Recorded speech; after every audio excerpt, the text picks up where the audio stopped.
Be careful there, Homer. That is sort of a new table. Watch this, Ned. They don't call me Springfield Fats just because I'm morbidly obese. Now you got a lawsuit on your hands. Just kidding.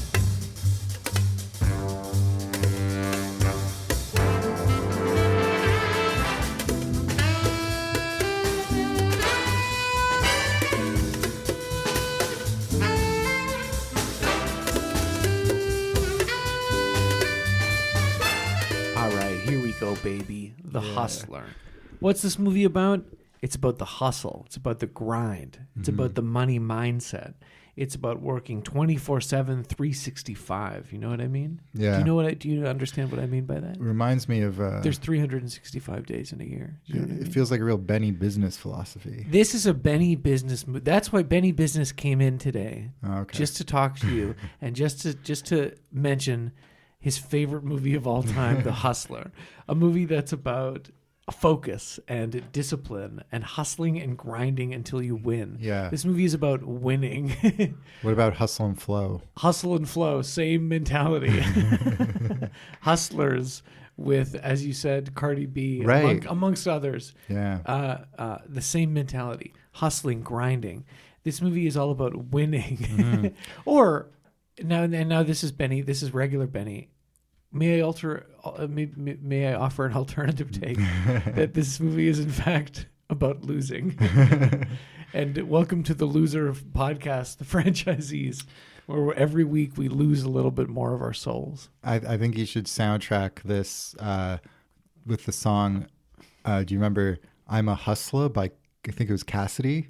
I'm a hustler. I'm a hustler. No. It'd be very funny to have like a rambunctious like 2000s rap song under us being like, we're losers.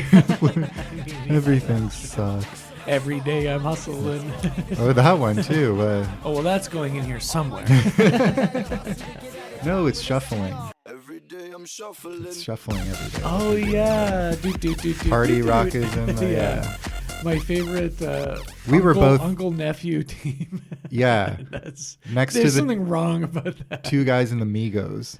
Are they, yeah, uncles I think and nephews? Quavo was Takeoff, rest in peace, uncle. That makes the whole situation way worse. Doesn't it? I think so. But yeah, we were both big That's LMFAO guys in university. Yeah, we were. Yeah. As Alex just said, let me just repeat what Alex said. We were both big LMFAO guys in university. Shots. I mean, when that shuffling song, I mean, everyone was shuffling. You know, you can't explain it to the kids these days. They couldn't get away from it. They won't understand. People shuffling down the street. Yeah, everybody was shuffling. So many ankle injuries. You know, would you rather have poor shuffling technique? Would you rather have people shuffling everywhere or skanking like ska fans? I guess you have to take into consideration that you would hear the music a lot as well, right. Like in addition to seeing the move. Yeah. So in that sense, I mean, I guess, I guess if it's like really good ska, maybe it would be better than LMFAO. No, it's like fourth wave ska. Yeah. Whatever. In that case, then I guess probably the shuffle. Yeah. They were like Barry Gordy's nephews or kids or something. Oh, interesting. Yeah. So they're nepo babies. Yeah, but it's kind of the rare case where, you know, it justifies the nepotism and they rock. Through. Yeah. They party rocked. Yep. Yeah. Party rock was in the house. 24/7, 365. That's what I'm talking about. That's what this movie's about. This movie is about hustling. This movie is about getting the bag. Yeah. It's funny. Or about, you know, the things we obsess over that lead us to destroy ourselves and the people who care about us. Yeah, it could be about that too. Yeah. It might be about that. A bit of column A, a bit of column B. I'm going to Emmett's Fix-It Shop to fix Emmett. I shot him. That's good. I haven't watched Simpsons in too long. It's been long enough. It's time. I was hanging out with my grandma last night, and I was thinking. Shout out. I was thinking about and this isn't even golden era, but like the Tobacco episode. Oh yeah. Where they're like, it tastes like grandma, and then Chief Wiggum takes a bite, and he's like, it does taste like grandma. Stupid. Yeah, I mean, I was saying there's gold to be found in them there hills in the later Simpsons season. Oh, naturally. Well, why was I hanging out with my grandma? Well, that's a great question, Alex. That's a great question. It was a Christmas present. Okay. I took her and her boyfriend Marvin to the opera. Oh. And what opera did I go to? What's playing right now? I go to Don Giovanni. Okay. From a famous Italian Austrian composer Mozart. Wolfgang. The only Mozart opera I'm familiar with is Magic Flute. Oh yeah, and that's only because you're a big fan of the Bergman adaptation. Yeah. I'm a big opera guy. You're a big opera guy? Yeah. I didn't know that. The Wall. Yeah, Tommy. Yeah, Tommy. The Lamb Lies Down on Broadway. The Lamb Lies Down on Broadway. Yeah, I mean American Idiot. True. Jesus of Suburbia did rock. Star Wars, Battlestar Galactica. What other Star Trek? Oh, I see. Yeah. Yeah. Well, I'm not really a big fan of opera. Though opera adjacent situations. Living with a friend of the show, future guest Jordana as well, who's an opera singer. I mean, most of my knowledge of opera would probably come from her, which is to say, I don't really know much about it, but only through what I would have picked up. But I think this was actually the first time I'd ever been to like a professional full feature length opera. Yeah. And we were way in the back. I had my little binoculars, and it was great. Yeah, it was really good. I would say conservative estimate, my grandma was asleep for 95% of the show. Did Marvin dig it though? Marvin, I was awake. But his legs were cramping because the seats, there's not a lot of room, up there. Was it the Canadian Opera Company? Yeah. Yeah, way up in the fifth ring of hell. So I saw my first opera there too this past year or whenever it was. Yeah. Which of course was Salome, directed by Adam Egoyan. Yes, friend of the show. Friend of the pod.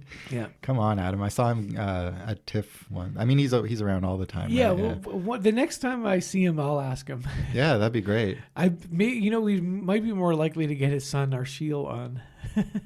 Never. He used to come into the bagel shop. Oh, cool. Yeah. I was like, "Are you Adam Egoyan's son?"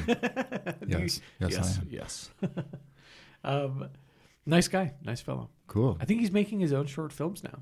Good for him. Yeah. Maybe he'll wind up a regular Brandon Cronenberg. Yeah, I mean, maybe he'll transcend the Brandon Cronenberg Goro Miyazaki trap. Who knows? Goro Egoyan. Well, I certainly hope not. Yeah. Yeah, I don't know. Opera, pretty good.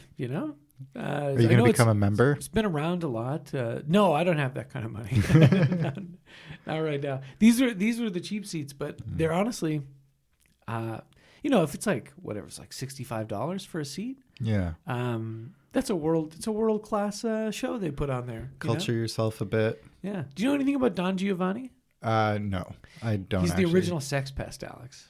I would have guessed. Yeah. Like he sounds like a Casanova type figure. He has seduced, quote unquote, big heavy quotes, seduced over 2,000 women across Europe. Wow. And they make it very clear that he's a rapist as well. And there's some funny bits in the play that, between him and his servant slash whatever friend, leopard something. Leopard? Leopardello. I don't remember what his name was. I'm pretty sure that's what it was. And people were laughing, right? And I wanted to. I was shaking my head. I was shaking every time the people would laugh at the light comedy. I would shake my head so they knew that I was right. I was like, how could you laugh at this? Like, right. He's a sexual assaulter. So I'm here to cancel Don Giovanni. Don Giovanni. Yeah. And Mozart. And Mozart, exactly. Fuck Mozart. Yeah. So you're both canceled, and the whoever the Italian guy who wrote it is also canceled. Like I'm not sure who did the words. Who He's directed canceled. this production? I don't know, but guess what? They're canceled. They're canceled. Yeah, So sick. this is their last season at the COC, the cock. I love wielding this kind of power, and so much of it too. Well, I just I didn't want to stand up every time someone was laughing and say, "Don't you guys understand? He's a rapist." So I didn't. But I made sure to have a disapproving look on my face and shake my head no every time that Don Giovanni was getting a laugh. People noticed. Yeah. I mean, he gets his just desserts. Do you know how it ends? Can I guess? Yeah. He gets his cock and balls taken off in a comical fashion. Well, no, Something not- happened. He gets not gored. quite. Not quite. He gets dragged to hell by demons. Oh, okay. Yeah. More or less. Yeah. Yeah. It's pretty cool, actually. Yeah. The statue of the guy he kills comes back and haunts him, and it's pretty awesome. So he kills a guy too. Oh, he kills a guy right at the beginning. He's a murderer too. He's a rapist and a murderer. Yeah. Cool. Oh yeah. Right off the bat. Anyway, opera. Something to think about. You could just go to an opera as well. You don't have to sit at home and watch movies all day. There's a power to it. There's a power to opera. There is. How long was it? It was 3 hours with a 20-minute intermission. Yeah. So Salome was 90 minutes with no intermission, and I was mighty pleased with that. That sounds good. Yeah. So I will say near the end of the first, so it was 95 minutes Act 1, 20-minute intermission, 80 minutes Act 2. The last 15 minutes or so of Act 1, just the seats aren't super comfortable, and I could tell my grandparents were squirming a little bit. Why have you done this to us, Ben? Why? No, they loved it. They were very, even if she may have been asleep a lot of it. She couldn't have been that uncomfortable. I guess, yeah. I could. Well, she would wake up whenever there'd be an applause break, and she'd look around like, "Where am I? What the fuck?" That's cute. No, it was good. They were very happy to go out for a night of culture. Yeah. You know what I mean? Have you ever been to the Bally? Not here. Oh no, yes I have. Yes, I've seen for the Nutcracker. That doesn't really count though. I've never been to a ballet. No, not once in my life. You've never been Billy Elliot. You're more like Billy Elliot's father. Ballet? Ballet. You want to do ballet Yeah. and not football? Because you're homophobic. Yeah, and you're okay. a British minor. No, he comes around at the end. Yeah. Maybe this ballet isn't so bad. Fucking son of mine, he's gonna do no fucking ballet. That's really good. Yeah. I know. Is that like a northern accent? I don't know. Not really, but that's the thing. No Anytime fucking son of mine is going to do ballet. Yeah, no ballet. I got to rewatch Billy Elliot. Yeah, we rewatched it not that long, years ago, but yeah, Maxim had suggested it for a movie night, and it's some of it's kind of all the non-ballet stuff is pretty cool. Miners' rights and activism and riots and so on. Scabs and whatnot. Yeah, I vaguely remember that. Yeah. It's better that his son is a ballet dancer than a scab. True. Yeah. You gotta think about these things. Prioritize. Yeah, exactly. William Elliot Sr. Yeah, let me think. Did you watch any movies this week or go to any operas? No. Listen to any operas? Not that cultured. You know what? No, I haven't. I only watched really The Hustler. But I will shout out, I brought this up a few episodes ago, and I am deep within the Tim Heidecker on cinema at the cinema universe. Yes. I'm super cinema pilled. That's good. It's really, really, really funny. And it's the way it just develops over time. And it's so funny because in the titles, they'll ostensibly be reviewing 2 movies from 2017 that everyone's forgot about. But then in the episode, because of all the in-universe drama going on, they just don't get to it at all. And it's really funny. They're both so arrogant in their own ways, and it's just this amazing wealth of, if you want to laugh, you know, like there's a huge well of comedy just for free on YouTube that you can just watch, and it's worth it. And right now I'm on season 9, which is the season before the trial of Tim Heidecker. Right. And I'd seen the trial before, which was kind of awesome watching it without knowing anything about On Cinema, because like the plot points that come up are kind of surprises and they're kind of absurd, and you're like, wait, what? This is ridiculous. But now that I've, you know, kind of caught up with the lore, Sunday night, me and past and future guest in front of the pod, Sam, we're going to have a night where we watch the trial of Tim Heidecker. Nice. And I'll have the, like, you know, backstory and the context. And he's never seen it before. But it is essentially like a 4-hour plus mock trial, but like played extremely straight. I remember watching some of it, but I haven't seen all of it. Yeah. That's great though that you're doing it, and that you've caught up. I've been like watching the Decker movies and stuff like that. I think Decker : Port of Call : Hawaii is my favorite one so far. There's a really I saw like a great review on Letterboxd where, I don't know, people were saying it's like the greatest kind of send up of Trump era America, which we may be entering again or whatever.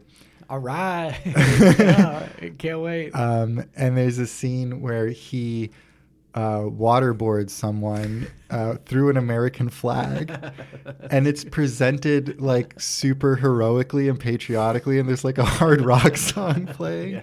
And he says, like, this is American style water torture. Welcome to the water park before he does it. And it's I'm gonna catch up.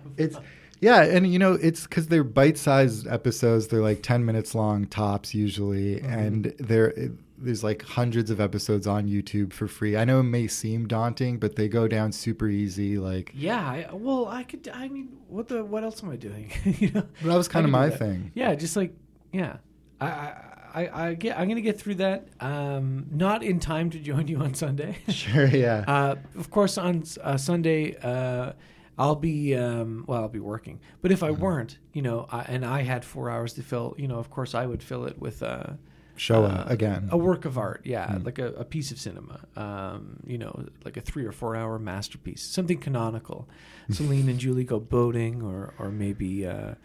Or maybe another Rivette film of some kind, you know, instead of your YouTube mock trial show. Yeah. It's a work of performance art, and it's incredible. I know it is. I'm definitely going to see that. Speaking of Sundays, did you watch the Super Bowl? No, I didn't. Trying to bring in the bro contingent of the audience. Wait, what day was Sunday? I think I had Sunday off, right? It was the 11th. The 11th, yeah. No, I watched movies instead. Okay. Yeah. Oh, but instead of the Super Bowl, the movies I watched were rewatching 2 Martin Scorsese movies. So really, it's just as toxic, bro. Male fandom as anything else, right? Yeah. You know. Well, Taylor Swift's bringing in the Swifties into the fold too, so. That's right. Yeah, I saw all the memes and stuff, I guess. I don't know. I just don't watch football. I don't know any. Yeah. I don't. It was rigged. Yeah, doesn't matter. Sure, it's rigged. It's rigged. It's rigged by the gangsters in Vegas. It's rigged by George C. Scott as Burt Gordon. Yeah, exactly. One of the most evil characters of all time. Yeah. Oh, I do also want to say I rewatched The Incredibles with kids. Nice. Solid Pixar movie, though it's not Brad Bird's best. It's not even Ratatouille. Brad Bird's best is, of course, The Iron Giant. If you haven't watched it, Mission Impossible, Ghost Protocol. Go see The Iron Giant and Mission Impossible, Ghost Protocol. Yeah. You'll cry at both. I agree. Yeah, the point at the end of Iron Giant where he says to the boy, "You have to initiate Ghost Protocol." You guys use like a deep, like robotic. Oh, sorry.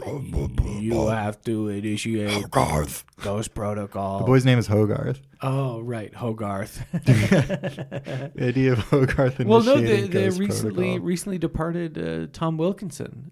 Speaking of Sam, I know his favorite actor of all time, right? Actually, I should have messaged him when he died. You know, Sam says that a lot about a lot of actors. but I usually end up seem dead. to recall. Yeah, it's suspicious.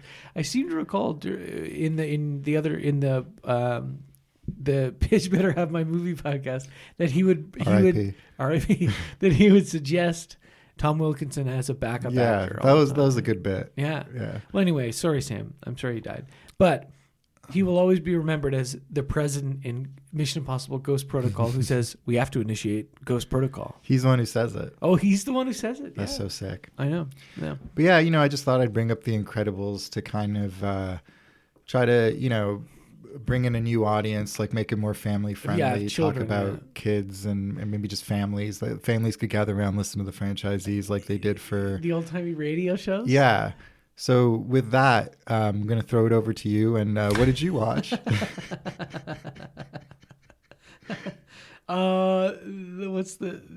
Really none of the things I watched are appropriate for children, with the exception of a short film called Balance, which won an Oscar. It's an animated short film, but who gives a shit? Yeah.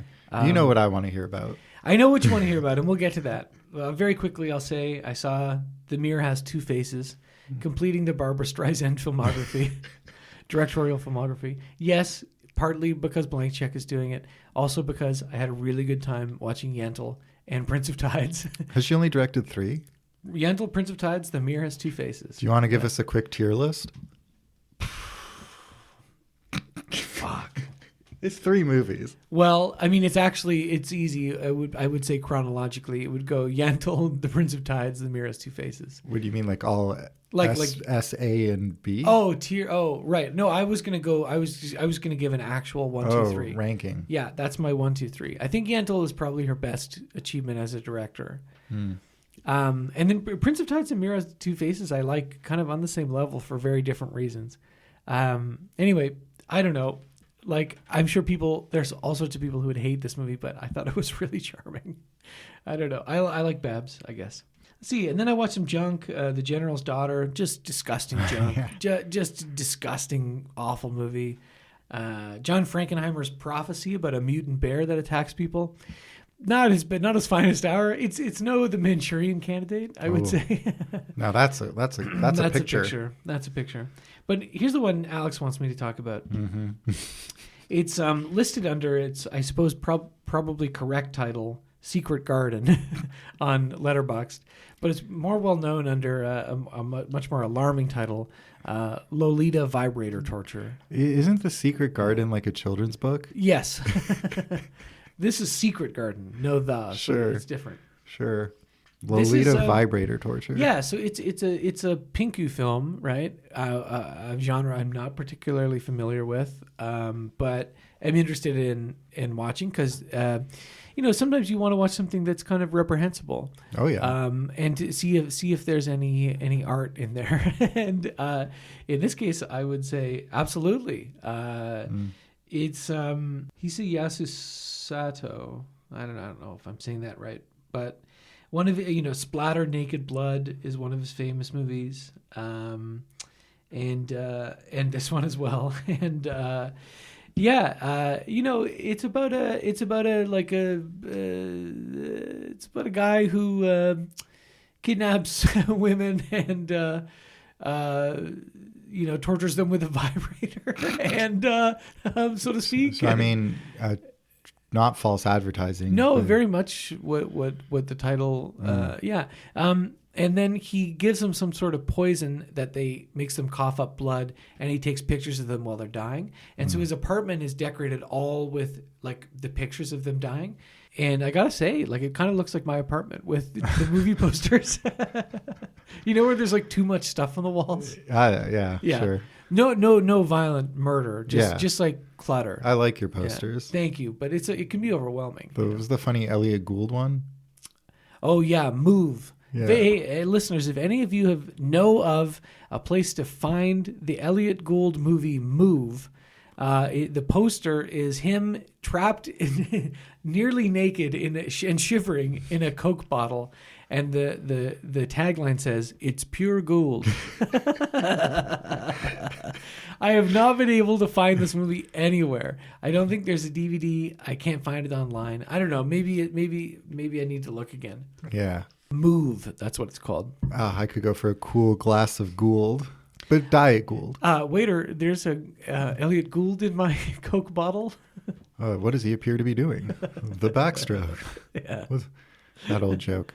Oh yeah, of course. There's a fly in my soup. I think I remember watching a DivX. Remember DivX? Sure. There was a movie on it. It was a documentary about snuff and faux snuff. Oh yeah. And I think they definitely covered some other Pinku films, but I think they covered quite possibly specifically the vibrator torture one. Oh, maybe, yeah. Because I remember there being the idea of his apartment being covered in the images of his victims. Sounds familiar, but maybe that might have been done before too. Well, definitely part of the kind of snuff legacy is the guinea pig, A Flower of Flesh and Blood. That was definitely covered. That's the one where they're like, allegedly Charlie Sheen saw it at a party and was coked up and was like, we gotta call the cops. That's pretty funny. That's a funny movie. The movie is about Charlie Sheen seeing this movie and trying to break up a Japanese snuff ring, not realizing they're like fake movies. Yeah, get Emilio in there. Emilio, I just saw the craziest shit. Or Joe Estevez, who of course plays President Davidson on Decker. That's right. Yes, of course. The best Estevez. Yeah. The best of us. The best of us. Yes. So would you recommend it? Well, here's the thing. So it's sick fucks. It's a pretty nasty movie, but is it graphic? Well, yeah, but it's not pornographic. It's a simulated. It's not a porno. Yeah. It's I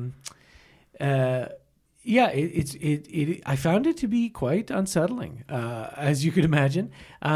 But it's actually feminist if you think about it, because at the end of the day, the one kind of main character, lady that he kidnaps, ends up turning the tables on him. Oh, cool! And gets away. So it's actually pretty woke. Actually, I hate to say it, but Lolita Vibrator Torture has gone woke. Yeah.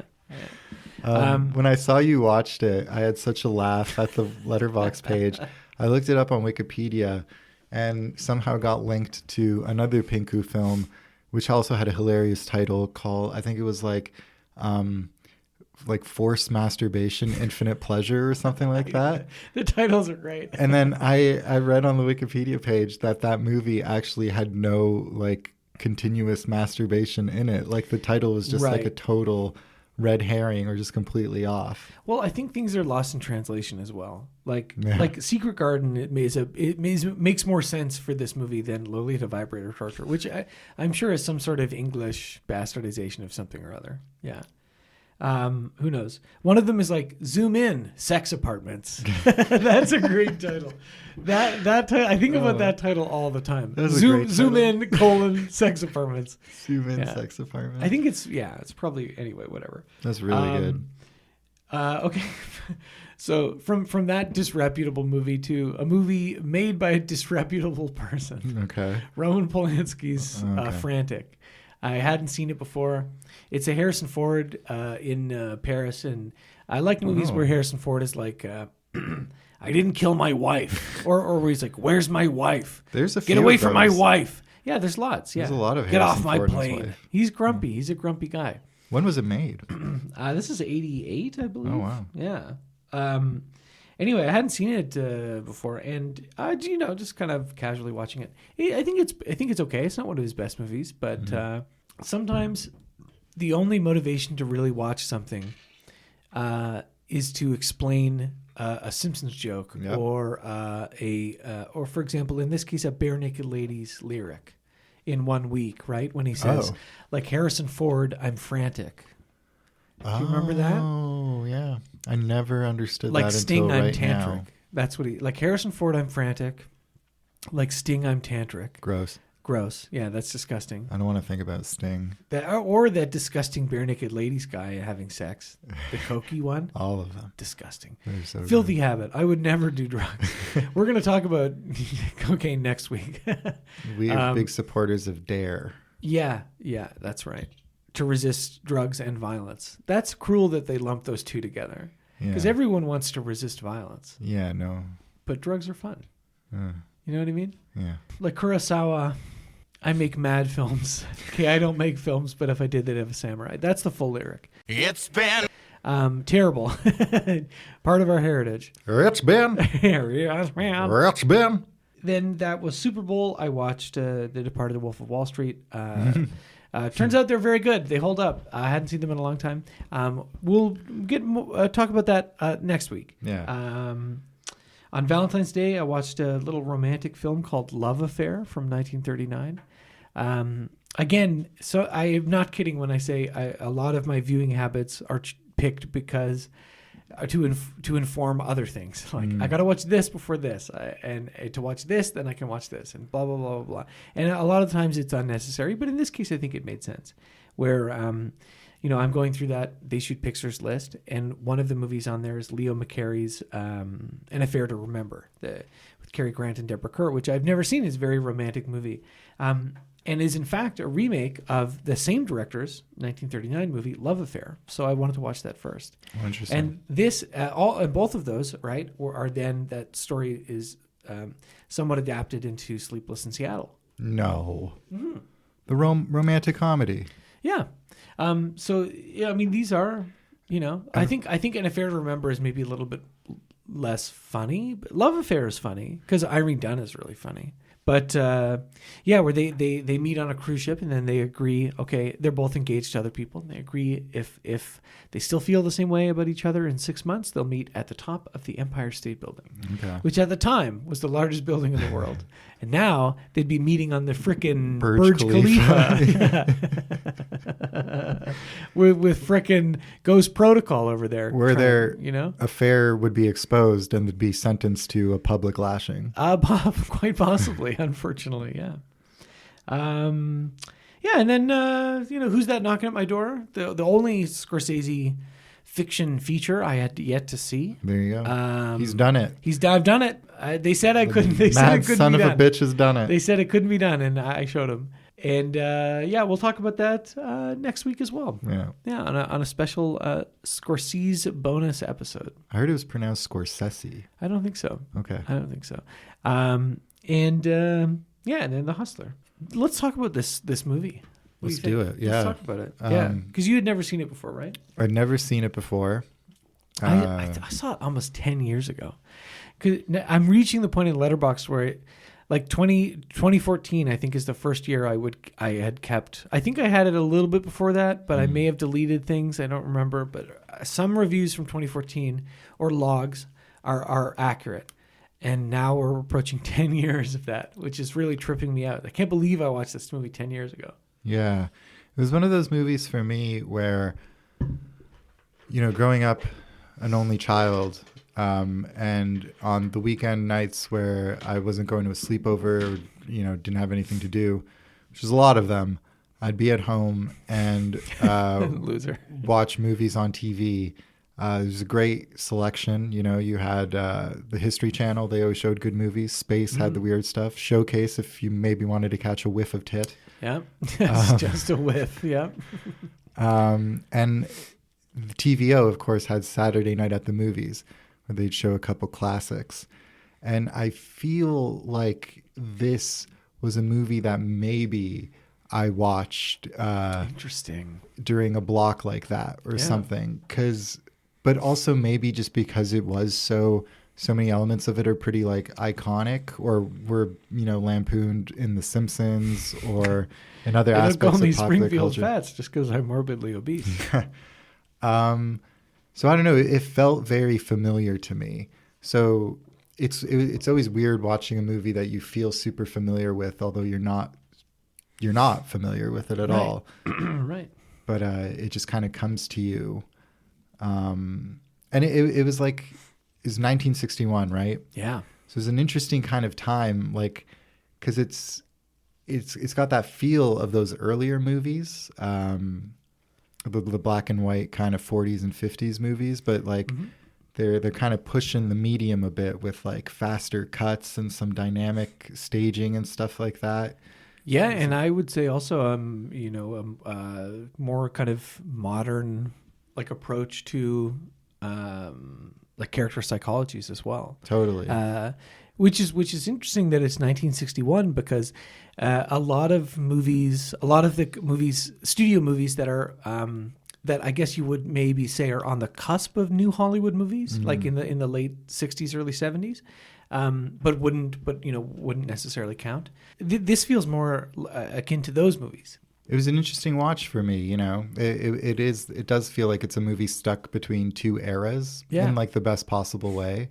I'll get it right off the bat. The one thing that, wasn't entirely working for me was I feel like the runtime is a bit long and maybe similar to a game of bumper pool. It's a bit padded, but it's not really. That's take that, Robert Rossen. You dead bitch. You fucking hack. No, but obviously that was like the style at the time too. Like, movies were just given more space to breathe and plots allowed to. So no real like knock against it in that way. But it needed to be rip faster. You know what I mean? This boring old black and white picture. Like I like color. Wait till you see next week because that's the good stuff. I think you're really gonna like Color of Money, which you also haven't seen, right? No, I haven't. Okay. Yeah. All right. Well, so like I said, I'd seen this a long time ago, but something I had forgotten. So this is some kind of funny context off the bat about the director and writer Robert Rossen. He wrote a lot of like film noirs and also film grays as well, which I'm less familiar with. But was pretty well known, I guess, in Hollywood for he had directed All the King's Men, right? Which, of course, is now better known as from the Sean Penn remake that we all know and love. That wasn't a total disaster. But that version, which was like a social message film about like corruption and things like that, that won the Best Picture Oscar back in the 40s, I think, late 40s. Later on, he, like Elia Kazan, was subpoenaed by the House Un-American Activities Commission during the Second Red Scare, and he refused to name names during his first hearing. But eventually, he did. He identified 57 people as communists, and I just think it's interesting because the director that everybody thinks about when they think about naming names, selling out, ruining people's lives, ruining their careers, ruining their lives forever in Hollywood. They think about Elia Kazan. Yes. That's, I think, because he's more well-known in general and also made more, Robert Rossen didn't make as many classic films. But I was also wondering, does it have anything to do with the fact that Elia Kazan has a famous grandchild, Zoe Kazan, to carry on the shameful family name? It's like a curse, like the Kazan family curse. Well, like in holes. People give her a hard time about it, and sometimes I feel bad about that because it's like, it's her grandpa. Like she didn't, sure. But she does go online and defend it, like every now and again, being like, well, you wouldn't know. Would you name names? Yeah. And then you have to say, well, I don't think I would. Yeah. Would you, Alex? Do you think you would? If you were being investigated and your career was being ruined, they take away your passport, right? What are you, I was born in the Eastern Bloc. I'm not getting a try. I don't get the opportunity to name names. I'm the person people name. Yeah. Like, look at that guy, and I'm like, they're like eating a turnip or something. They're like, get his Eastern European ass. No, can't you come at them and say, no, I'm not a communist. I work in advertising. I love capitalism. Yeah, but I'm always trying to, sneak in my subversive communist. Yeah, viewpoints in my and images. Yeah, in my dinky social media ads. Sure. So, could you give us an example? Yeah, we were doing something for SiriusXM, and it's like it's a radio program or Yeah. whatever. So like, let's have some hot music in the soundtrack. And I suggested the Internationale. Nice. Okay, great. Just And kind of they- snuck it in there, That's you know. cool, yeah. So you have Kevin Hart and like Dua Lipa talking about how Yeah, great Howard Sirius Stern. XM is, Yeah. over the Internationale. Okay, wow.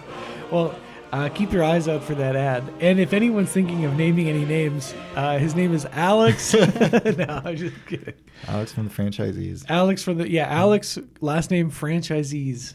Yeah. Oh, we're like so safeguarded by this podcast and how incredibly right wing and capitalist it is. That's so true. Yeah. Yeah. All they would never bring you up. They would never subpoena you based on your association with Benny Business. Yeah, market venture capitalist. Yeah. Benny Business. Do you think you would crack under pressure if they had like a light in your eyes and they didn't let you sit down and they were like, name the names, Ben? Would you give up Jordan? You so would give up Jordan? No, I wouldn't. No, I'd give him up for other things. No. No, I like to think I would have my principles and not do that. But then a certain film director, Robert Rossen, thought the same thing. Yeah. They got his ass. They did. They got his ass. But I'm here to drop a bombshell revelation. Are you ready? Yes. This is huge. I think, and you know what else is funny too? I just thought of this, is that, so Elia Kazan's like biggest champion in like modern day Hollywood is Martin Scorsese. And when Kazan was still alive, Scorsese was instrumental in, I'm pretty sure he even handed him his honorary Oscar. And where Ed Harris and Famously. and others did not clap. Yeah, They sat on their hands. they sat on their hands. Yeah, and good for them. I just think it's interesting that Scorsese was such a champion of not of his films, which makes perfect sense, but of the man himself, and sort of saying like, I think we can collectively forgive him, and then also directed a sequel to Robert Rossen's film, Right. which Interesting. the only time he's done something like that. He's an apologist. Well, I think he is, and I think he deserves to be held accountable. Sick. All right, so far we have canceled Don Giovanni, Yep. Mozart, Robert Rossen, Elia Kazan, and now Martin Scorsese, Martin Scorsese. who will be the subject of a lengthy bonus episode next week About how great he is. about how great he is, about how he's the greatest director ever. So just keep that in mind. Something else that's pretty mind-blowing Yeah. that I'm sure you picked up from my Letterboxd review. Oh, Did you notice that Minnesota Fats, Mm-hmm. and Fast Eddie Felsen, Fats and Fast, anagrams for very anagrams. simple anagrams. I for thought one another. I thought his name was Felcher. Wasn't it Fast Eddie Felcher? Felcher? you know what felching is? Refresh my memory. Oh, I don't know. It's just a made up thing. John It's one of Waters those made like up. fake sex acts, right? That's like I think it has something to do with farts. well, it's something to do with seed being deposited in a certain and then place you fart it out. being sucked out of it. Yeah. Oh, sucked out of it. I believe so. Okay. But it's just a John Waters thing. Only John Waters says it. Pervert. You know what? Canceled. Canceled. Yeah. I mean, honestly, he's a pervert. No one with that mustache. A lovable pervert. And a great director. Yeah. Truly. Zap. John Waters tier list coming soon. I mean, yeah, I would love to see the rest of it. There's a handful I haven't seen, Yeah. but I do really like. The last time I saw Pink Flamingos, I would have seen that in high school, and it was pretty shocking. Yeah. And the last time I saw it was at a 50th anniversary or something at Hot Dogs. And I went there, and the movie still has the power to shock. It's still very transgressive. When a guy spreads his butt cheeks and makes his butthole speak at you, it's like, you know what? Yeah. I don't see that every day. I saw it for the first time ever, just like maybe in like 2018 or 19 with a friend of the pod, past and future guest, Other Ben. Oh, nice. And I had never seen it before. And I was shocked and appalled. Yeah. But I also loved it. I was like, yes, give me the filth. Yeah, kill everybody. Do you have any? Or well, fuck, what's that part? Were they're interviewing her? Like, I forget what she says, but kill everyone now. Could you give us some of your political beliefs? Kill everyone now. Condone first-degree murder. Advocate cannibalism. Eat shit. Filth are my politics. Filth is my life. a poor chicken though. Yeah, that's honestly that is not right. You shouldn't be doing that. Wow, they ate it after. They did eat it. It doesn't make it much better. Okay. Yes, I am here today to drop a bombshell revelation. fast and fats are anagrams. Of Fast and fats are anagrams. That's true. Okay. What if I told you, and in the effort to make Robert Rossen, director of a wonderful film, The Hustler, in an effort to make him a public scapegoat for naming names, just as much as Elia Kazan. Sure. What if I were to reveal that he has a famous grandchild? Rossen. A grandchild of note. You're never going to guess who it is because I had no idea. I don't know the names of people in bands. That's my one hint. In a band. In a band. But their last name is Rossen? Oh, yeah. Their last name is Rossen. Oh, my God. Do you know who it is? Bono. Bono Rossen. Yeah. Bonerson. The Edge. The Edge Rossen. Who is No. it? Daniel Rossen, who Who's is that? guitarist and co-vocalist of Grizzly Bear. No. Yeah. Ha, ha, ha. Because he's always getting overshadowed by the more famous guy from Ed Drost. Well, there you go. His grandpa named names. Fuck. Yeah, Well, that's right. I was never that big of a Grizzly Bear fan. Zoe Kazan and Daniel Rossen, Yeah. the Nepo grandchildren. Profiting off of the blacklisting of innocent artists so that their families could 57 profit. named like, okay, you Success- name 3 names. That's like Alex, Ben, Alex's parents. Alex's parents. No, that's like a comedy sketch. Like, we want 10 names, and then he keeps going, and they're like, "Hey, you can slow down, Rossen." Like 57 yeah, names. excessive. 37. My girlfriend sucked 37 dicks. In a row? It's a little excessive. All right. Now that Did you like Grizzly Bear? yeah, of course. Oh yeah, it's a huge. I still listen to Grizzly Bear. Wow, Yeah, you make me sick. I know. I'm sorry. Well, okay. Isn't Zoe Kazan married to Paul Dano? Yeah, so he's canceled too. He's canceled so they're too. both canceled. Oh, the Riddler. The Riddler's canceled and Grizzly Bear's canceled. So I know this is a huge one, but we've canceled like almost 10 people now. How do you pronounce that one Grizzly Bear album? That's like impossible. Vic. Vicatomist? Is that it? I don't remember. Well, I don't even. Let me. Who cares? Honestly, canceled for having a dumb album name. Great album. I think it's Vicatomist, is it not? Vicatomist? I don't know. Canceled. All of them canceled. Sorry. Paul Newman canceled because he's dead. Piper Laurie canceled because she's dead, and George C. Scott canceled because he's dead. Well, Paul Newman slaps Piper Laurie in this movie. Canceled. Not allowed. Yeah. And George C. Scott plays the devil, so he's canceled as well. George C. Scott is he's like a if in an episode of The Twilight Zone they would have a representation of the devil as a gambling man, it would be George C. Scott in this movie. Let's go through them here. So first off, we got Paul Newman. Okay, one of the most beautiful men to ever live. Yeah, I'm glad Yeah. you said it. Well, yeah, he's I beautiful. should have brought my Paul Newman box set so he could be looking at us here. Oh, I would have loved that. I should have brought that. He is a gorgeous man. He is, and old blue eyes. I don't think they called him that. Maybe they called him that. He does have striking blue eyes. But you which- can't tell in this movie You can't. because it's in black and white. It's true, but Boo. beautiful black and white. Right. Yeah. Boo. He had been in Cat on a Hot Tin Roof as Brick. Tennessee Williams. Yeah, and he was nominated for Best Actor before this, and he was nominated for Best Actor for this as well. And we'll talk about when he finally wins next week, because that's a next week thing.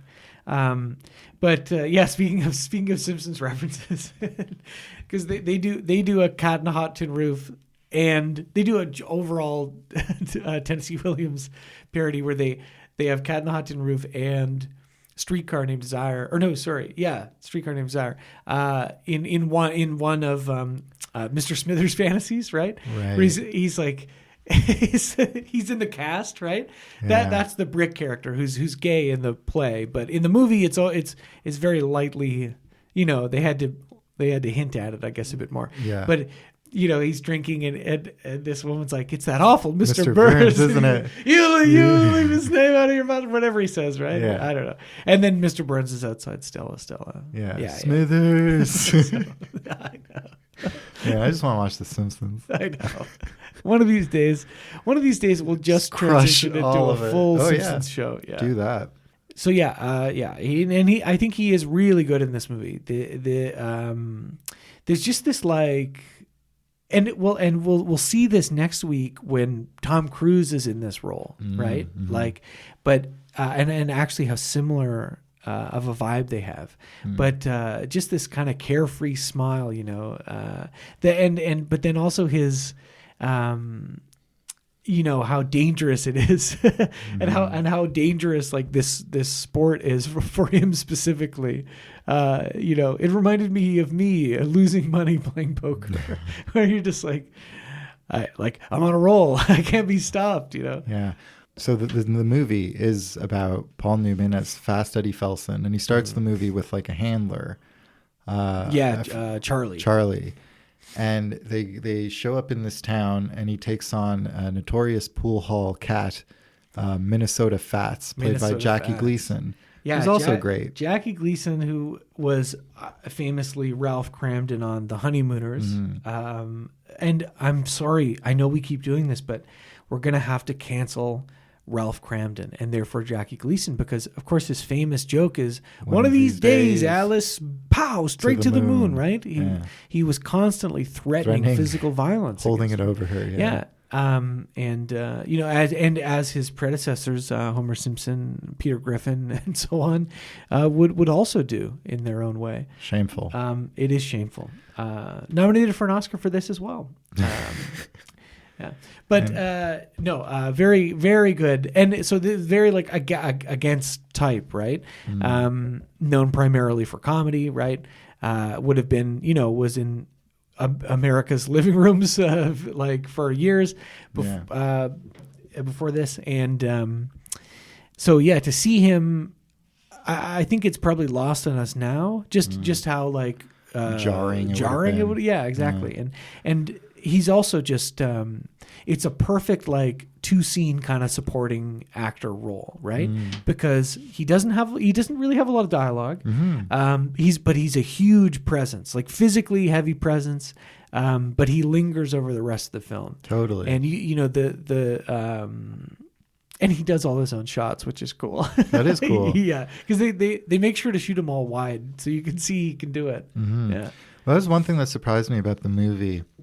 Was how, Minnesota Fats is really only in it kind of at the beginning and the end. Yeah, and at the end it's like 2 or 3 minutes. Yeah, they kind of zoom past. But at the beginning it's full on half an hour of pool. Well, that's what also surprised me, because Fast Eddie Felson basically engages in like a marathon pool session. Gooning his pool gooners. Yeah, where they're just like drinking whiskey, hacking darts, and shooting pool, like constantly betting on games. At one point, Eddie's up. At one point, Minnesota is up.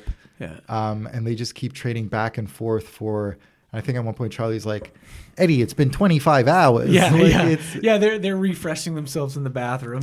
Yeah, he's like, go get me a breakfast sandwich or something. It's crazy. Go get me a chopped cheese from New York's famous bodega, only in New York. Yeah, that's what he says. They did film this in New York. Oh, that's cool. It's real. I don't think those pool halls exist anymore. Probably not. But it totally like romanticized like that era of. Oh yeah. Like there's a billiards room like not far from me, and it's not nearly the same or anything, but I like can't imagine. It's very nice in there. Yeah, just like that cool. There's a cool factor to this where you're in like it is a dingy pool hall, but there's like people like waiting on you. Like everyone's in suits. Yeah. Everyone is smoking indoors. If we want to talk about what this franchise smells like, it's a very musty, smoke-filled pool hall. Yeah, definitely. And God, it really makes you want to shoot, or makes you want to gamble. It makes you want to gamble or be good at pool. If Yeah. you can't be good at pool, then you can gamble. Yeah, I'm bad at both of them, but aspirations. Yeah, absolutely. And I guess I don't know if the pool version of the poker term, like being tilted or being on tilt, is the same. I mean, I imagine it's probably the same sort of thing because, I think the thing with Eddie is like the mind game. Like obviously he's extremely skilled, but with this endurance test, and this is when the George C. Scott character, who we'll get into a little later, calls him a born loser, right, or something like that, or maybe that's later. But he calls him a loser, and is goading him into continuing the match because he doesn't want to end until Minnesota Fat says it's over. She's up 18 grand At one point, yeah. At one point, and Charlie's begging him like, "Stop! You gotta stop." But no, because he's foolish. And he also can hold his liquor as well as Minnesota Fats. No, exactly. And we see him, in the very first scene before, where he establishes that he's a hustler. He's pretending to be drunk, and pretending to be bad at the game, and that's how he's able to make his hustle. But here, no, he gets too into it. He's too cocky, and even at the beginning too, when he's watching Minnesota the very first time they play, and how good he is, he's smiling. He's loving it. He's like, look at him, look at the fat man. He's like a dancer. It's like a dance, yeah. Which is what everyone's gonna say when they see me on the big screen in Devin's movie. They say, look at him move, so graceful. He's like a dancer. Yeah, I'll be saying it. Yeah, everyone's loudly. going to be saying it. Yeah. But like his kind of young cocksure attitude and hubris kind of gets the better of him because he loses the mental game. He doesn't know when to quit. And then he loses everything. Yeah.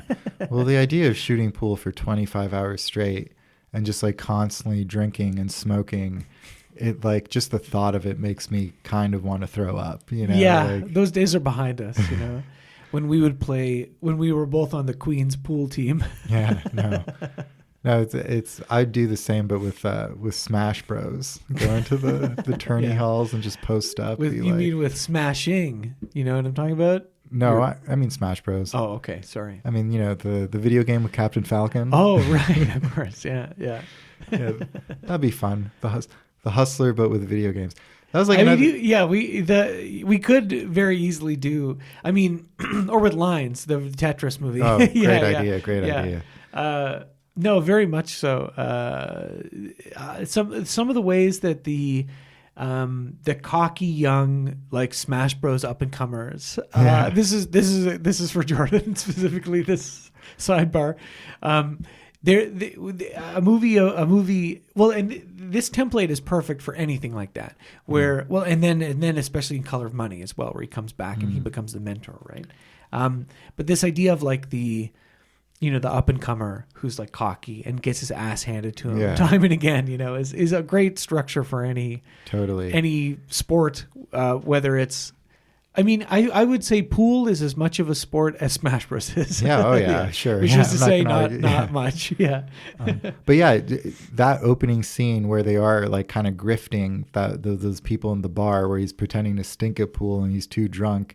And he's like, I can't make this trick shot. And he loses a bunch of money, quote unquote, to Charlie. Yeah. And then some other guy's like, I'll take the bet that you can't take the trick shot or something.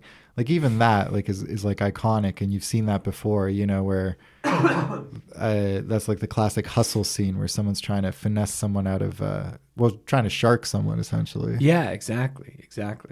I think I was trying to remember because I know it says on Wikipedia that Jake LaMotta, like the original Raging Bull himself, Robert De Niro, is one of the bartenders. I don't remember which one he is. He might be the bartender in the first scene. He's the bartender. You can see him in the background beating his wife. being a miserable man. So he loses. He's a big fucking loser. Yeah. And then he goes and meets another lost soul, Piper Laurie. Yeah. Right. Twin Peaks. Sarah Packard. Yeah. Sarah Packard, her character, who would later play Catherine Martell, who marries the Andrew Packard, I think, the family who runs the log mill in Twin Peaks. Touche, who's of course Lynch. dead by the time the show starts. Yeah, I'm pretty sure it's the Packard, because Josie Packard, right? Right, that makes sense. Yeah. So I think she's really good in this movie, and I think this is very much part of that kind of like method acting, like New Hollywood kind of thing. And she's nominated for Best Actress for this, but she's not in another movie until 1976 when she plays Carrie's mom in Carrie, where she's nominated for another Oscar as well. Amazing. And then she goes on and has a lengthy career after that. Good. It's just as much her movies as it is Paul Newman's. Oh yeah, definitely. Yeah. So she just it's just a very sad character, a character who, is like a disability, like a limp, right? And is an alcoholic, and has very low self-esteem and self-worth. And so much so that Paul Newman essentially like moves in with her like the moment he meets her. Yeah. And it helps that he looks like Paul Newman. Yeah. It's a good catch, honestly. I mean, he's sure, he's a low life, gambler. Yeah, and sure, he's never gonna say the words "I love you" until after you're dead. And also, if it comes down to pool and the hustle and the win over you, he's gonna choose pool. Yeah, but he's a handsome devil, the handsome son of a bitch. So one other thing I know you mentioned was the editing, right? And so it's edited by D.D. Allen, who's one of the great G.G. Allen. It's edited by G.G. Allen, yeah, who is famous for shitting on the editing room floor and throwing it at the director. No, D.D. Allen. One of a long legacy of great like women editors like her and Thelma Schoonmaker and Marcia Lucas and who's and Anne V. Coates. Got it, nailed it. And just D.D. Allen, like some amazing like credits, working with Elia Kazan as well, but also Arthur Penn, Bonnie and Clyde, probably like her most famous example of that fast editing style, right? And then also like Serpico, Dog Day Afternoon, Night Moves. But editors are funny, right? Because then it's also like The Wiz, like The Breakfast Club. But there's a little quote here from Wikipedia that I think is important to bring up. Again, in this movie, I wouldn't say the editing is particularly like flashy, with the exception of maybe the opening credits sequence. But it's tight though. It is, yeah. So this is the quote: Allen pioneered the use of audio overlaps and utilized emotional jump cuts, stylistic flourishes that brought energy and realism to characters that until that point had not been part of classic Hollywood film editing technique. Continuity editing and screen direction became a low priority. And using cutting to express the microcultural body language of the characters and moving the plot along in an artistic, almost three-dimensional manner became her MO.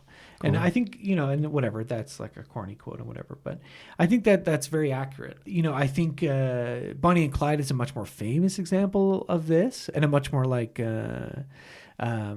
stylistically in your face example of this type of editing. But even in this movie, I think the way certain scenes are constructed in the edit focuses a lot more on like character psychology than it does just basic like quote unquote correct like composition of space, right? Yeah, for sure.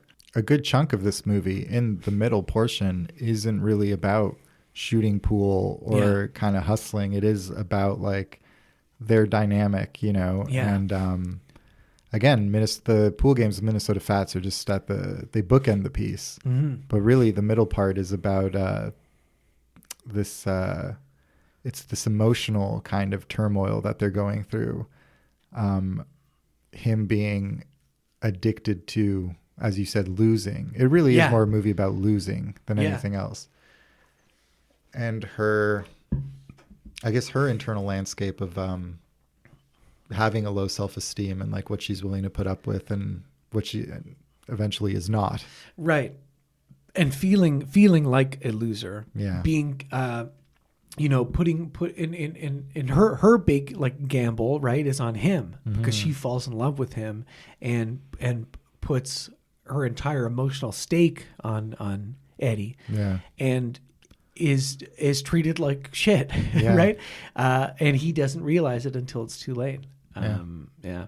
This movie should have been called The Loser. Yeah, it should have been called The Freaking Loser. Hey, I'm hustling over here, but I suck at it. She wants like a life with him, and he's like, baby, I got to hit the road. And she ends up going with him, right? Yeah, but she also doesn't like the life that they have together, right? She's like, all we do is stay in this apartment and drink fuck and drink. Screw. Yeah. And we never both talk to go each out other. and don't know what we're doing. Really. Yeah, exactly. It's we're just two lost souls swimming in a fishbowl. Yeah, as the great poet Pink Floyd once said. No, they're there's one scene too where they're like kind of face to face or in their bed or something, and she's like this is a bad idea, and she says I've got problems, and you've got problems too, and so maybe we should just like call it quits. And he just like. He just does what I think a lot of guys, I think, do in that sort of emotionally vulnerable situation, which is like, if I kiss her, then we don't have to talk. You know what I mean? Yeah. And it's just like, it's just upsetting. Because, I know, I've been in relationships where I got problems, so the other person's got problems, and it's hard. I think a lot of things a lot of things that should be addressed don't ever get addressed properly because it's too painful to talk about. And I guess in her case, it manifests itself in like pretty severe alcoholism.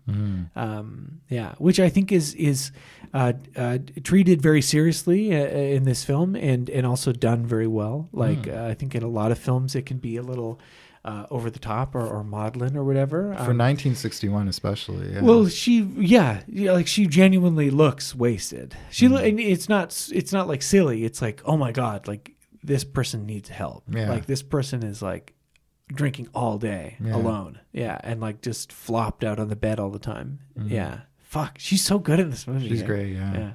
So then, at some point, I think even in like Eddie's words, like he is adopted by George C. Scott. Yeah. Okay. So I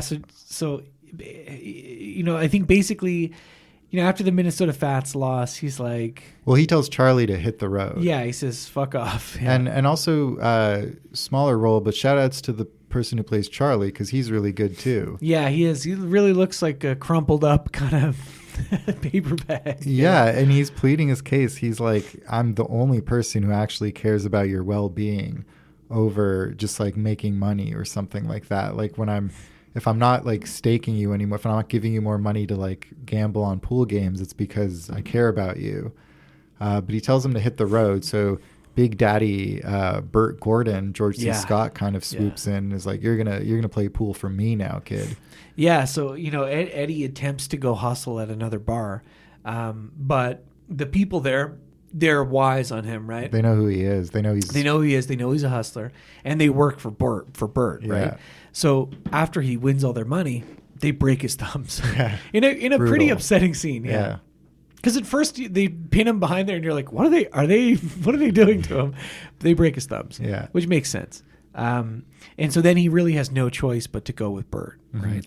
Because he didn't want to go with Burt, because Burt was like, "I get 75% of your winnings." Yeah, which is crazy. Crazy. That's crazy. Yeah, it's crazy. Yeah. And he figures 25% of something is better than 0% of nothing, right? Yeah, that's what he says eventually when he comes around. So George C. Scott, personal hero of ours, right? Yeah. Friend of the pod, I'm sure. Hardcore. Yeah. Hardcore. That's it. Dr. Strangelove. Dr. Strangelove, Day of the Dolphin. Oh my God, that's my dolphin. I haven't seen that one. That's my dolphin in there. Man getting hit by football. Well, I was going to say, so he... fuck. I wish you hadn't said that. I'm sorry. No, it's okay. This is my dumb joke. Edit it out. He was nominated... This is like his third movie ever. And he was nominated for an Oscar, and he refused the nomination. But of course, we know he would go on to win his Oscar for the remake of Man Getting Hit with Football. My groin! We'll leave it in. Oh, my groin. My groin. Yeah, because in the first one, Hans Moltmann doesn't say anything, right? No, yeah, he just That kinda was the drops George C. down. Scott. That was an ad lib too. Arg, my groin. Yeah. Anyway, I believe he did end up winning. Well, they kept nominating him, and he kept saying, "I don't want it." But No. no. Yeah, that's my Oscar in there. Turn it off. Yeah, I do really love George C. Scott. Yeah, I he's mean, great. yeah, like not too long after this, of course, he is Colonel Buck Turgidson. Yeah. in fucking Dr. Dr. Strangelove. Strangelove, Our precious bodily fluids. which is so funny. He's so funny in that movie. Yeah. And just a great grumpy character actor guy. Yeah. Who is really, really like malevolent in this movie. Yeah, just like through and through, like a nasty guy. And again, you know, both him and Gleason are not nominated for their roles in this. Gleason for only a few minutes, but this nomination I think is very much deserved. Like even though he refused it and said no, I will only be rewarded for getting hit with a football in the groin. Many years later, he is. You just fucking hate this guy, right? Because he's Benny Business. We get it. But he's evil. He's straight up evil too, right? Yeah. Not just with how much money he takes from Eddie's winnings, but with the way that he treats people. He's just especially Sarah. He's just very exploitative. Yeah. Right. Like people are a means to an end to him, and he doesn't obviously care who gets hurt along the way. Yeah. He's a real a stinker. Yeah, he's a stinker. Yeah, I think that's putting it lightly. Definitely. Yeah, so they end up going on a road trip to the Kentucky Derby, I think it is, and so Sarah comes along, which is a bad idea, I think. Well, obviously, ends up being a very bad idea. Eddie ends up getting into like a high stakes game with this Southern gentleman. It's very funny. Yeah. Findley or whatever his name is. Yeah. Findley. Yeah. And he's like, I do declare, down here in the South, we play billiards. Yeah. You know? So Eddie's used to playing fast pool, and this is like, no, I'm sorry. Straight pool. Yeah. Straight pool. Yeah. He's like, and this here in the South is gay pool.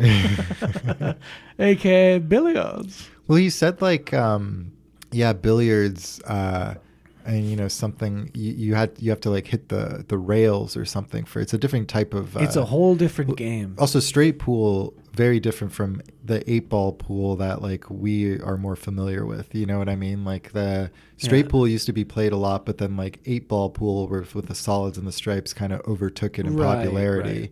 So even that game is a very different game than what we're used to. I'll tell you a pool story, but that's much more of a Color of Money episode. Okay. Next week. Sure. Yeah. So I mean I really don't know how pool works. But billiards I do know is like has the different rules and the bumpers, and it's only 3 balls. Is it at one time or something? I don't know. I don't freaking know. Who fucking knows? I was expecting to see like the octagon table with the bumpers like in the middle of the table too. Like what the hell's that game? I don't know. But anyway, he's like, yeah, I can play billiards, and you know, George C. Scott, who's all about the percentages, who's all about knowing when to quit and making like an informed business style decision. Yeah. He tries to cut him off after losing a bunch. Yeah, he loses a bunch. He's like, no, it doesn't make any sense. Eddie's like, well, you're not going to give me my money. I'll go. Or you're not going to let me play with your money. I'll go get my money. He goes into the hotel room.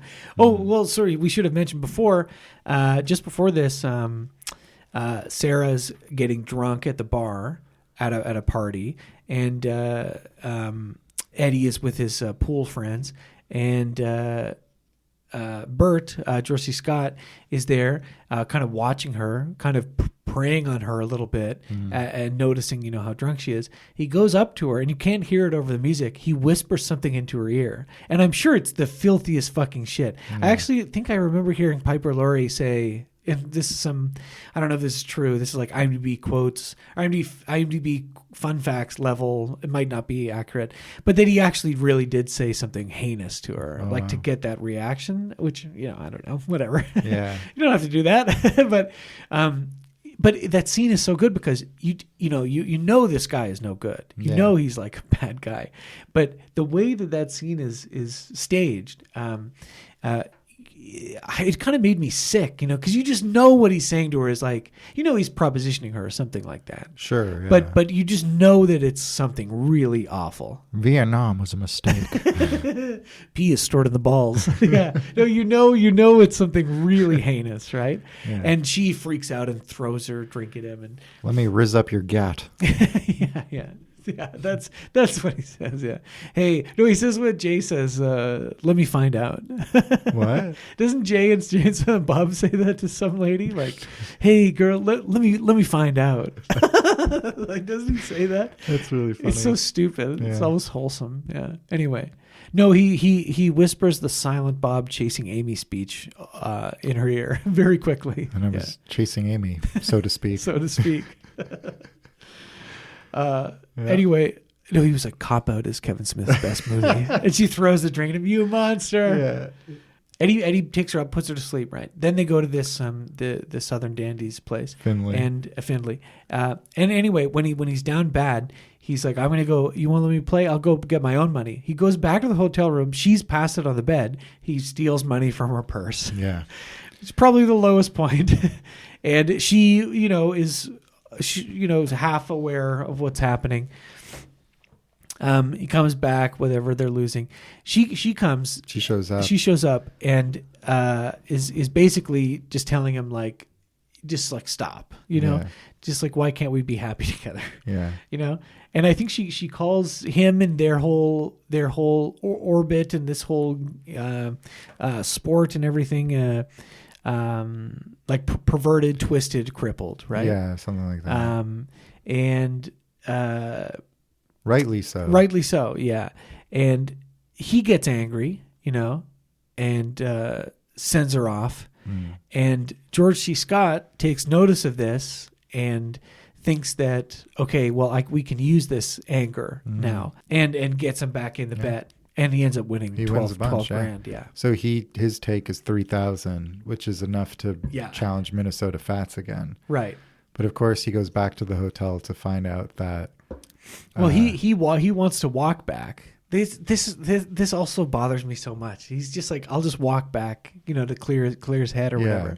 George C. Scott takes a car back, and when he gets there, he sees Sarah, and I guess this scene is like, I don't know. It's just it's strange. I know that this is a deviation from the book, right? I don't think she dies in the book, but basically, I guess from what he said earlier too, and how he's been treating her, I guess is basically propositioning her again, right? And she's aware of it. And she's, he has the money there. He's like, Eddie said to give you some money, and she says something like, oh well, don't you put it on the bed? Isn't that how it's done or whatever?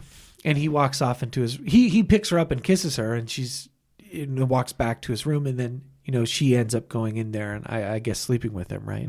And then coming out and writing on the mirror in lipstick, perverted, twisted, crippled, and then she kills herself. Yeah, yeah. It's fucking heavy, right? It's devastating. Yeah. It is. And Eddie eventually comes back. The police are in the room and they're everything. And I think he sees the message, or at the very least, we see the message, right, on the mirror. And yeah, I don't know. I was just, I don't really, you kind of think why, right? But I think that's what makes it more disturbing too, is that, so what is it like? Okay, she sleeps with the bad guy and then she kills herself. Okay, I understand that. Or that, well, we've established she's all these troubles. She's alcoholic and she hates herself and whatever else, right? All sorts of reasons why that you could explain away something like this, right? But then I think what this movie does really well when it comes to handling this character's suicide is that it's also, there's an unknowable element to it as well.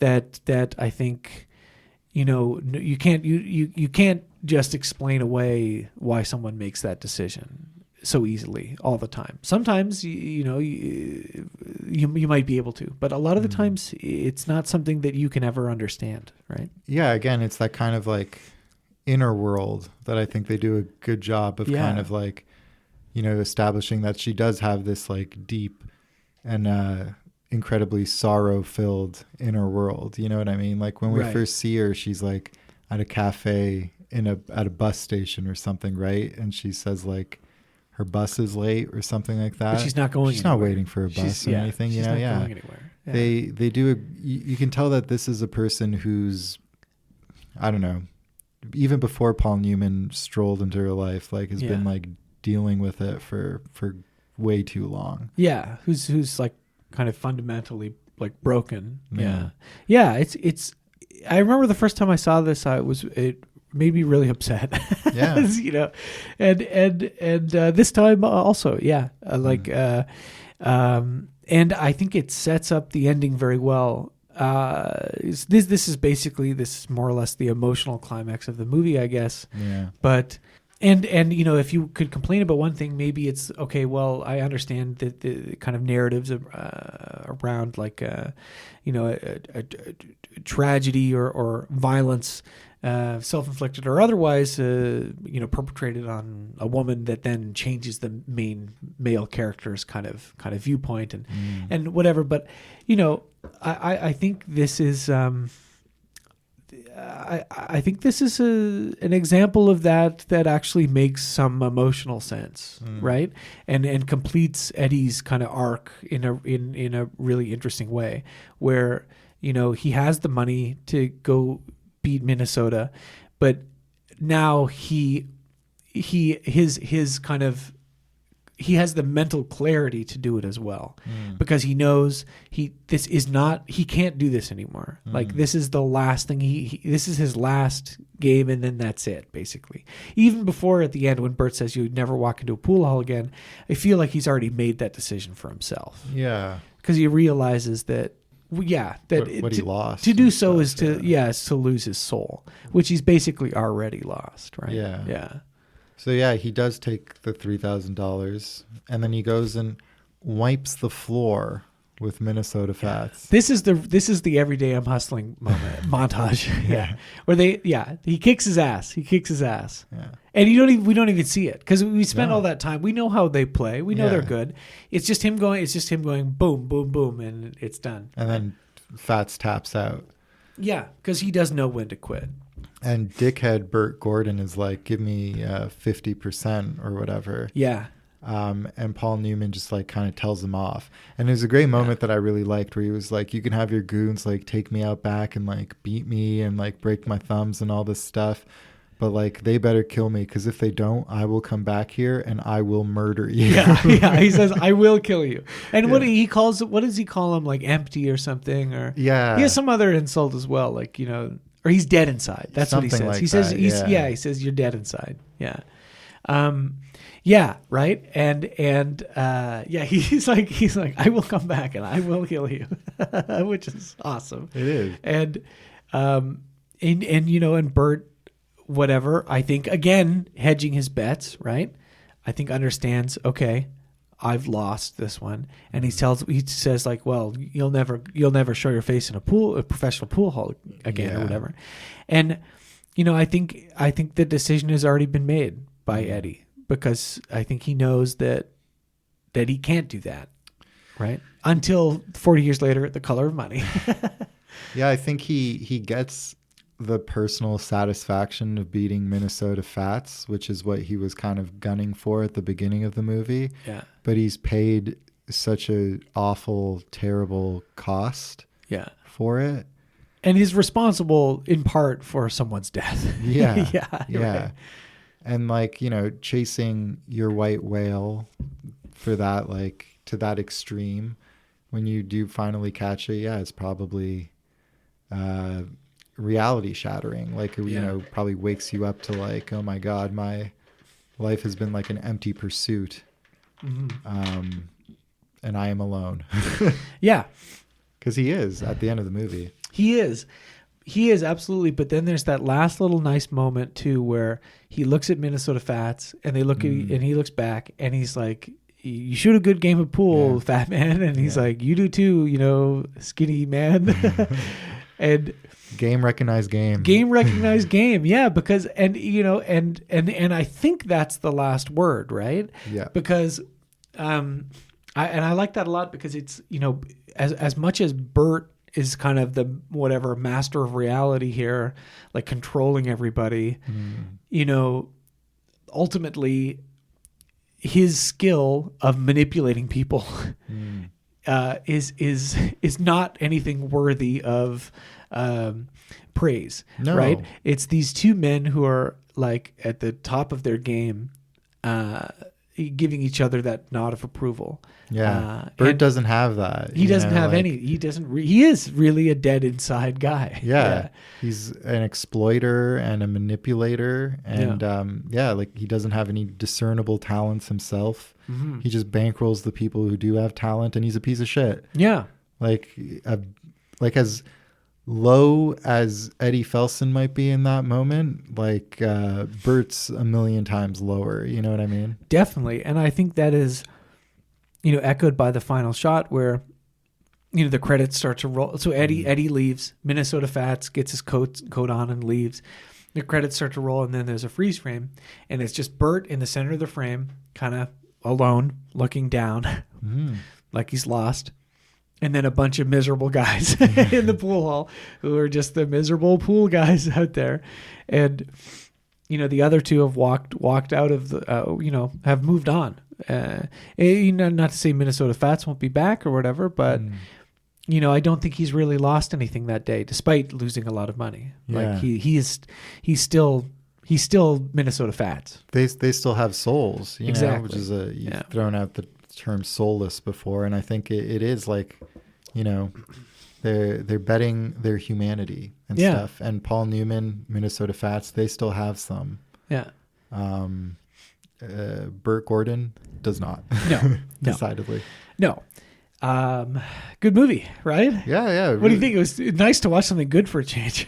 I resent that because since last episode, I watched the prologue of Dominion on YouTube with the dinosaurs and stuff. Yeah, pretty cool, eh? Super cool.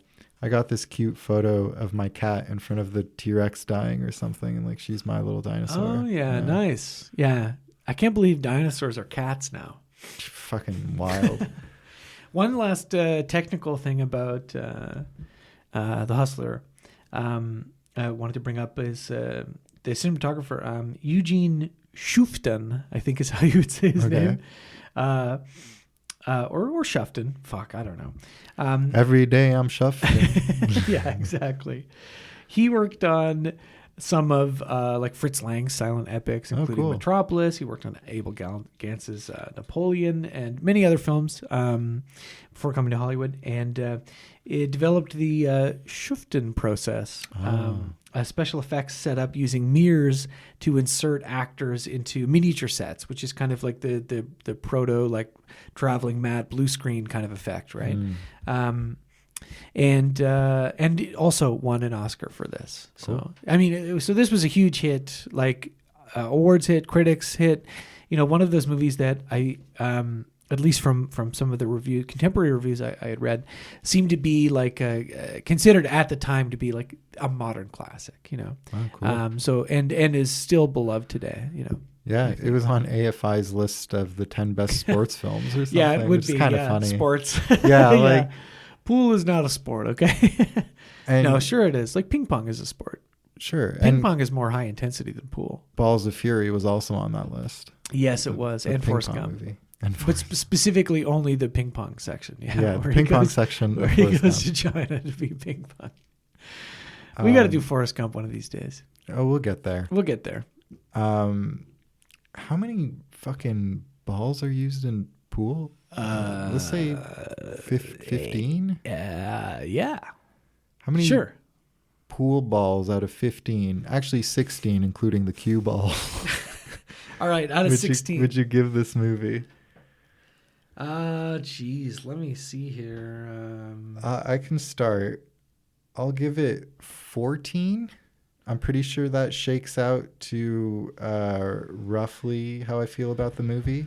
Yeah. In that it's pretty close to like a great, perfect masterpiece for me. It just there were, and just virtue of the time, really, there were a couple moments where I was like, just like it takes its time. It's not in a rush. Totally, yeah. Which, and there's elements of that I appreciate, and elements of that where I'm sitting at home being like, "What is this black and white? Hurry up! Like, get a move!" Sure, I understand. So it could have been a bit tighter in some places, but overall, I really enjoyed watching it, and it's hard to deny its classic and iconic status. I would have to go a 14.5 or a 15 out of 16 because I really do think it's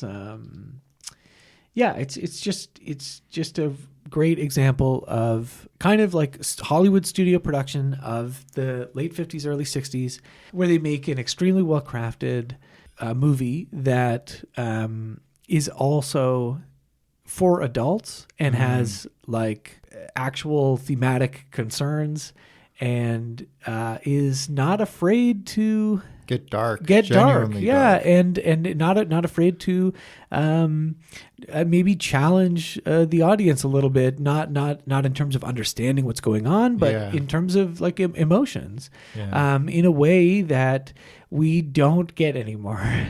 Like what are the big studio movies that come out these days that are like for adults, and I know people talk about this a lot, but like we don't get as many of those. And and if they were to make like The Hustler today, like this movie, the things would be handled, I guess it depends on who makes it, but I just like if it was like a Hollywood picture, like the suicide would just be so it'd be like so on the nose or just kind of like loud and garish. It depends on who you're right, on who makes it. So I was thinking like, I don't know what I don't even know what a studio picture means anymore. Maybe that's not even a good comparison because there isn't really any sort of comparison these days to that.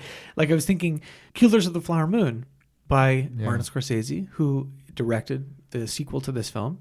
I guess is an Apple Studios movie or whatever. Netflix presents The Hustler. Yeah, or what Netflix did with The Irishman.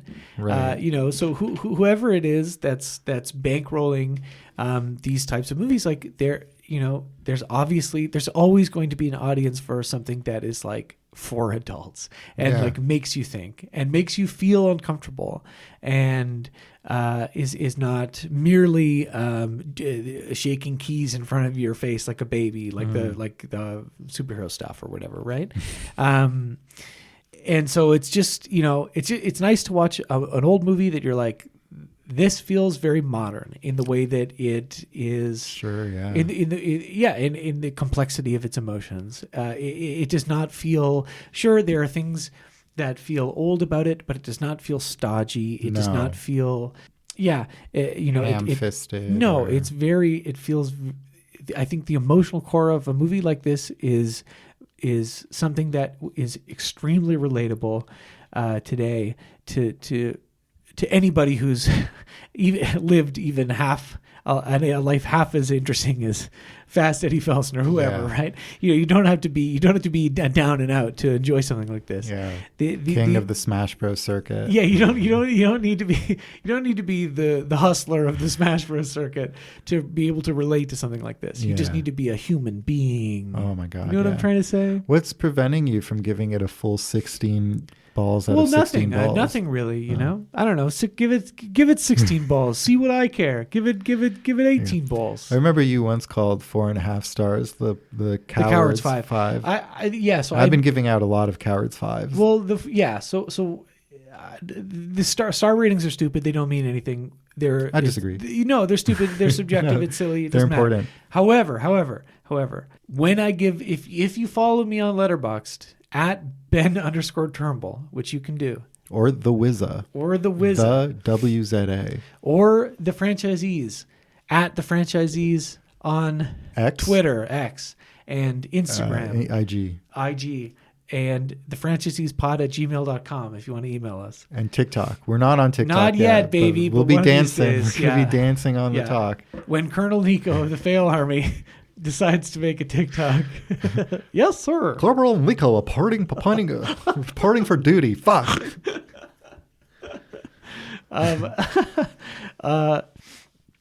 We're going to be everywhere. What was I saying? When you give 5 stars. Oh yeah. If you see me give a 4.5 stars, I 100% of the time, it is a coward's 5, and that's just me saying Hedging your bets. I'm being a Bert. Yeah. I'm not playing it fast and loose like maybe I should, but then also maybe you shouldn't, because that's how you lose $18,000. Yeah. People were talking about this that a scam article that was in one of those magazines. I don't know. It was like the article of the day everybody makes fun of on Twitter or whatever, where this person who writes about financial planning and advising and stuff for a magazine got taken in a $50,000 scam. That was like a stupid, like, this is Amazon calling, your card is being used for just bottom of the barrel stuff. Fuck. And there were people sharing it, being like, it doesn't matter how smart you are, it doesn't matter how financially savvy you are, or tech savvy you are, like you can get taken in by these scammers. And I think there's part of that's true, but not like that. That I don't think that could happen to me. What could and perhaps did happen to me is getting taken in by pumpers in the stock market. Who pump and then dump. Right. And I definitely lost all that sweet free money I got from the Canadian government during COVID. It's all gone because of the stock market. And so I didn't share. I wasn't going online to be like, haha, look at this idiot who lost all our money because of a scam, because I lost it to something that is only slightly less of a scam, right? Which is the play. It's basically like playing roulette at the casino. It's only slightly less of a scam than giving a shoebox full of money to somebody because they told you on the phone they worked for Amazon. I thought you were building a nest egg fortune by investing in Funko Pops. It's all gone. Rare. It's all gone. They all melted. It was a hot day. I didn't put the blinds up, and they were in direct sunlight, and they've all melted. Oh no! Yeah, The off-color Mr. Meeseeks. Yeah, the off-color Mr. Meeseeks is now just a regular color because of the melting. Fuck. I know, man. It's okay. This is going to be our windfall eventually. This show. Yeah, I mean, this is my retirement plan. This is the retirement plan, yeah. Please refer it to your friends. Yeah. Please. And when we start a Patreon, instead of ads, you have to subscribe, or else we'll do ads. And then it'll be like, oh God, the fucking blank check ads are so fucking bad. Yeah, I don't even listen to those guys anymore, man. Good for you. I'm over them. No, they're bad. The one thing they do that's good is they'll when it's happening, so you can press click 30 seconds because Griffin will go, David, and then you know that the ads coming, so you go click, no, I don't want to hear this. Sure. But if you don't, or even the Comedy Bang Bang ads where they're doing a funny bit, like they're not, it's still an ad, it's still like MeUndies or Casper mattress or Blue Chew. Well, we're gonna have to talk about that because I do want Blue Chew. Well, I know I want crates of Blue Chew. I think I would like to overdose on Blue Chew. I've thought about it. I don't know exactly how Sarah Packard kills herself in this movie. It looks like she slits her wrist. Yes. I would like to overdose on Blue Chew one day. Yeah. Paul Newman discovers you. Yeah. Oh my God. Oh my God. His cock is so hard. No. Anyway, that's for another time. Did you hear about the Russian opposition guy who turned up dead? Oh, who's the latest? Was this just today? Yeah, Oh, yeah. I was developing while I really- was in the gym. His No, name I- started with an N. Oh, Another one bites the dust. damn, damn. Yeah. No, it's not. It's not Navalny, right? Yeah, it It's- is. They killed him? They killed him. Really? Yeah. No. Didn't they just make a whole documentary about how he got away? Putin foe Alexei Navalny dies in jail. Oh my God. Oh no. Well, now you can't watch that documentary. I heard it wasn't very good, but I was going to watch it eventually. It's like we got away, and now they got to do another documentary. He did not. Damn, fuck, dude. Even if there's just no way. There's no way to get out. Jesus Christ. Well, What do you think about that, Tucker Carlson? All right. listen. I don't have an opinion on that. Just hedging our bets, being safe like Bert Gordon. Have you ever been a card-carrying member of the Communist Party? Me? Yes. Me? You. I did vote for the Communist Party of Canada once. Yes, I admit it. But I got names, Alex. I got all sorts of names. You're my name. If they ask me, I'm giving up you. Okay, well, I'll give up your mom. How about that? She lived in a communist country at one point. For Not entirely anymore. too long. I Yeah. mean, she ran the gamut. Like she was there for the entire span of the Communist Party in Canada. Wow, in sus. Canada, in Romania. All right. Well, there you go. Yeah. So we both got dirt on each other. How about that? Think about that. Fair enough. All right. Good. Well, next week, if Something we- communists know nothing about. The color, of money. Yeah, I don't know. Is gray?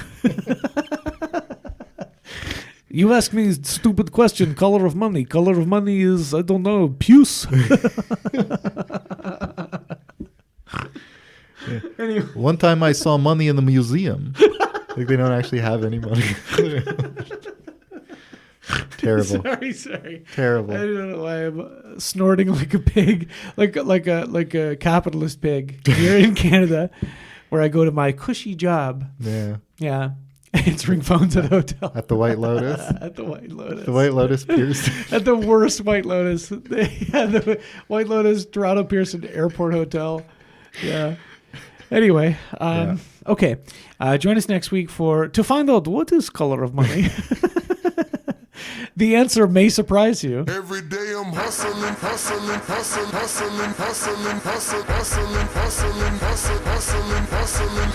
Every day I'm hustling. Every day I'm hustling. Every day I'm hustling. Well, Every day cross-eyed. I'm hustling. Every day And I'm those fingers, them hustling. chubby Every day fingers. I'm hustling. Every day I'm hustling. Like, he's cleaning up by a virus. Every